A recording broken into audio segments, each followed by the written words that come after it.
श्री गुरुचरणकमलेभ्यो नमः। प्रिय दर्शकों, स्वागत है हमारे YouTube चैनल पर। जैसा कि हमने कल वीडियो पर एक सूचना दी थी आप सभी को कि हम आज से ज्योतिष प्रारंभ करने जा रहे हैं। आपसे हमने भी बताया था कि हम जो वीडियो बनाएंगे वो पार्ट बाय पार्ट बनाएंगे। तो आज से आप सभी की ज्योतिष की क्लास प्रारंभ हो रही है। तो आप सभी लोग ध्यान से पढ़ें और हम आपको उतना ही बताएंगे जितना आप एक दिन में उसको याद कर सकें। और अपनी कॉपी पेन जब भी हम पढ़ाएं तो आप कॉपी पेन खोल कर रखें और उसमें नोट करें, जो हम बताएं वो लिखें और उनको याद करें। हम उतना ही बताएंगे आपको जितना आप याद कर सकें। ज़्यादा विलंब न करते हुए हम वीडियो को प्रारंभ करते हैं।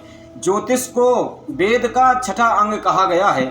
ज्योतिषा नैनम चक्षुः, बिना नेत्रों के जीवन में कुछ भी नहीं होता। शरीर कितना भी सुंदर हो, अगर नेत्र नहीं तो शरीर का कोई काम नहीं होता है। तो आइए ज़्यादा विलंब न करते हुए हम आज की क्लास जो प्रथम दिवस की कक्षा है उसको हम प्रारंभ करते हैं। देखिए, वेद का छठा अंग ज्योतिष को कहा गया है। अगर ज्योतिष से हम भूत भविष्य वर्तमान सब पता लगा सकते हैं। ज्योतिष एक ऐसी विद्या है जो गूढ़ रहस्य को भी प्रकट कर देती है। तो वेद का छठा अंग ज्योतिष को माना गया है। ज्योतिषा नैनम चक्षुः, नैन ज्योतिष है वेद का। तो आइए प्रारंभ करते हैं। सबसे पहले ज्योतिष सीखने से पहले कुछ नियम होते हैं। कक्षा प्रथम दिवस है, उतना ही देंगे जितना आप याद कर सकें। तो आप नोट करते जाइए जो हम आपको बताते जा रहे हैं। आपके स्क्रीन पर जो आ रहे हैं उनको ध्यान से देखते जाएं और उसको समझते जाएं। सबसे पहले हम बात करेंगे ज्योतिष में जो विशेष चीज़ होती है, विशेष आवश्यकता जो हमें ज्योतिष में होती हैं, उनके विषय में हम जानते हैं। सबसे पहले हम ग्रह की बात करते हैं, फिर दूसरे नंबर पे आते हैं नक्षत्र, फिर राशि, तिथि, वार, योग, करण। ज्योतिष सीखने से पहले हमें इनकी जानकारी पूर्ण रूप से हो जाना जरूरी होता है। सबसे पहले हम बात करते हैं ग्रह की। ग्रह कौन कौन से हैं? तो पराशर संहिता के अनुसार ग्रह जो हैं सप्त ग्रह माने गए। 7 ग्रह। 7 ग्रह कौन से? प्रथम सूर्य, चंद्रमा, मंगल, बुध, गुरु, शुक्र और शनि। इनको ही सप्त ग्रह माने गए हैं ग्रह। उसके बाद हम बात करें जो होते नवग्रह पर जो 2 ग्रह हैं, जो 2 ग्रह हैं राहु और केतु, वो हैं छाया ग्रह। उनको छाया ग्रह कहा गया है। तो आपने सीखा ग्रह कौन कौन से होते हैं। इसके बाद आपके स्क्रीन में जो चल रहा है उसको आप देखते जाइए, याद करते जाइए। उसके बाद हम बात करते हैं नक्षत्र की। तो नक्षत्र कितने होते हैं? 27 नक्षत्र होते हैं। इन्हीं में 6 नक्षत्र गंडमूल के होते हैं और एक और इसमें नक्षत्र आता है अभिजित, जिसको हम विशेष मुहूर्त में उसका प्रयोग करते हैं। अच्छे मुहूर्त के लिए, जब कोई सा मुहूर्त ना बन रहा हो तो अभिजित मुहूर्त में शुभ कार्य कर सकते हैं।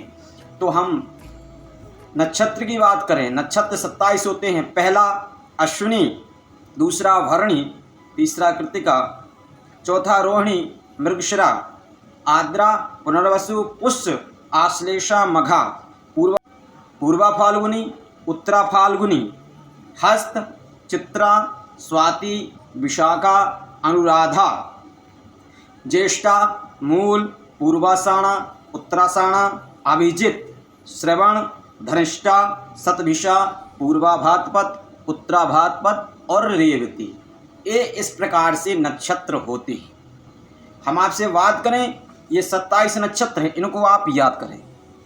तो प्रत्येक नक्षत्र का अंशात्मक जो होता है वो 13.20 डिग्री का होता है और संपूर्ण 27 नक्षत्र जो है उनका 360 डिग्री का होता है। जब हम सबको एक साथ जोड़ते हैं तो 360 डिग्री का होता है।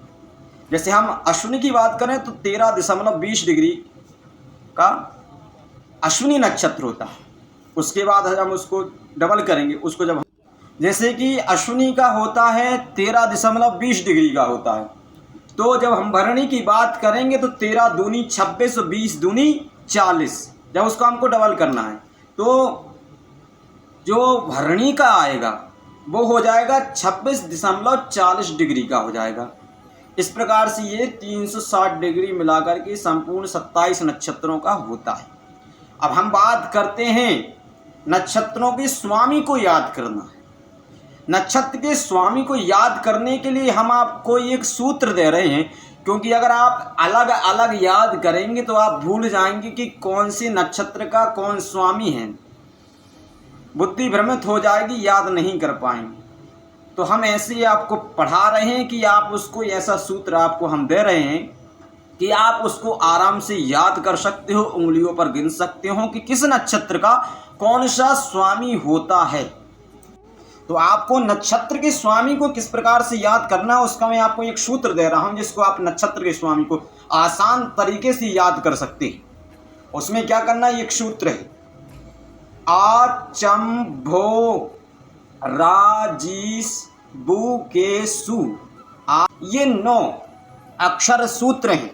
अब आप इनको जोड़िए, 9 दूनी 18, 9 तिया 27, 27 नक्षत्रों के स्वामी को हम 9 प्रकार से 9 करेंगे जब, तो वो उनके स्वामी आ जाएंगे।